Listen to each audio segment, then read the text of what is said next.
Vamos a mirar hoy un título interesante del Señor Jesucristo, y es el que tiene las llaves de la muerte y del Hades.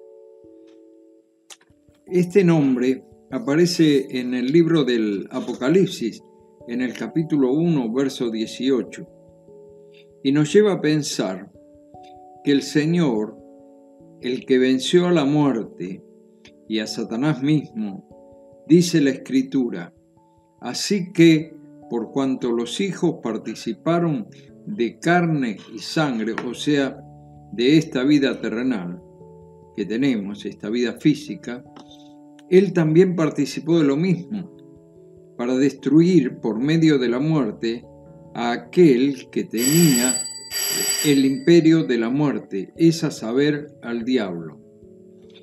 Aquí se nos muestra la necesidad de la muerte y la resurrección del Señor. Era necesario que el hombre Jesús viniera a la tierra para vencer a Satanás. Es uno de los secretos más insondables de la historia de la redención humana. El eterno Hijo de Dios se hace hombre y como tal vence al morir en la cruz al que tenía el poder sobre la muerte, y sella su triunfo al resucitar al tercer día. El Señor tiene el poder de abrir o de cerrar la muerte, y el Hades, que debemos aclarar aquí, que se refiere al estado intermedio de nuestras almas, no al estado eterno y definitivo de la condenación eterna de aquellos que serán condenados en el día del juicio final. Ahora, el Señor Jesucristo, como vimos ayer, contó de un lugar donde estaba el rico y Lázaro, un lugar donde uno era atormentado y el otro en un lugar era consolado, y entre ambos había un gran abismo por el cual no se podía pasar de un lado a otro. Pero en ambos casos no estaban en un lugar definido totalmente o definitivo. Al margen que en mi Nuevo Testamento de estudio yo tengo anotadas 7 características que se mencionan en este relato. Y en cuanto a este estado en que se encontraban tanto el rico como Lázaro. Una de las características es que el hombre rico le pide a Abraham, y las respuestas que obtuvo son que en las condiciones que él estaba, en un espíritu que eran reconocibles y era semejante al de la tierra. El rico reconoció a Lázaro, reconoció a Abraham. Es decir, que tenían otra clase de cuerpo, en primer lugar, que tenían una existencia real, que estaban conscientes, que tenían memoria, en cuarto lugar. En quinto lugar, fue directamente llevados allí ambos después de la muerte. El sexto lugar, experimentaban uno consolación, Lázaro, y el otro castigo. Y séptimo, que ambas situaciones eran irrevocables, no se podían intercambiar. La enseñanza principal, me parece a mí, es la urgencia que debemos estar seguros mientras tengamos vida, cuál es nuestra relación con Dios. No debemos dudar. Si hemos aceptado a Cristo como nuestro Salvador y Señor, si hemos abierto la puerta de nuestro corazón invitándole a entrar, si nos hemos arrepentido de nuestro pasado alejado de Dios y gozamos de comunión con Él, estamos en sus manos y en las manos del Padre. Somos sus hijos, tenemos vida eterna. Caso contrario, estamos en peligro. En Hechos capítulo 2, versículos 27 al 34, Pedro interpreta el Antiguo Testamento y nos enseña que al morir en la cruz, Cristo, su alma no fue dejada en el Hades ni en el sepulcro, porque Él tenía las llaves del Hades y de la muerte. Esto también nos indica que nadie puede morir sin la voluntad permisiva de Cristo, el autor de la vida humana. Es Él quien decide y permite la muerte, aún en los casos de suicidio, de asesinato, de muertes violentas.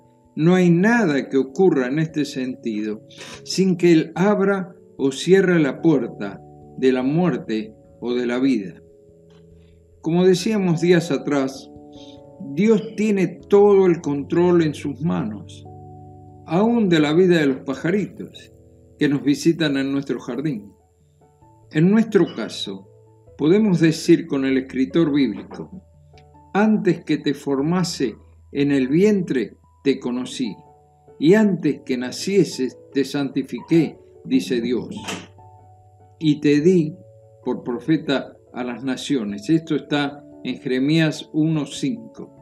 O sea que aún antes de nacer y durante la gestación, Él conoce nuestras vidas, las cuida, las protege y, si es necesario, de cualquier peligro. Ahora bien, debemos tener en cuenta y mucho cuidado de no caer en el fatalismo oriental, por ejemplo. El musulmán es determinista. Pasó porque así estaba escrito que pasara.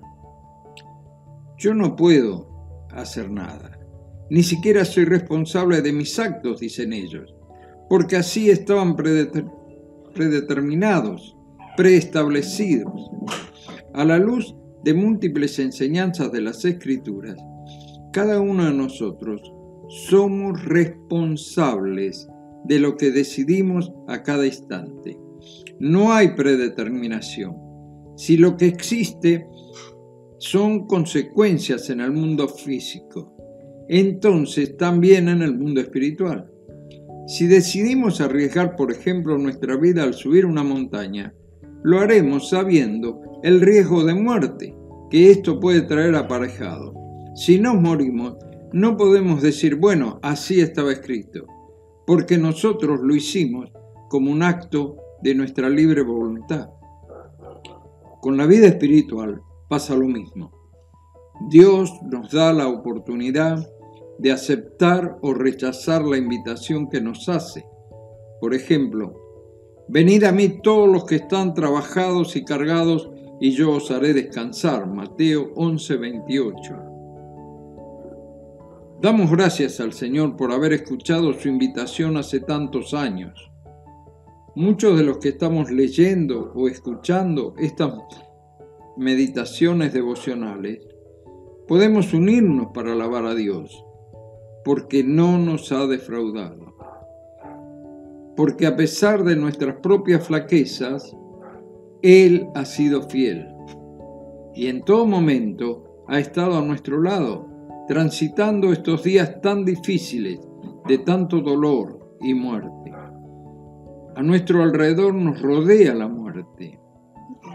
Como decía el salmista, el creyente puede experimentar, al transitar el valle oscuro de la muerte, del sufrimiento, de la incertidumbre acerca del mañana, podemos decir: adiós, tu vara y tu cayado me infundirán aliento, como dice el Salmo 23.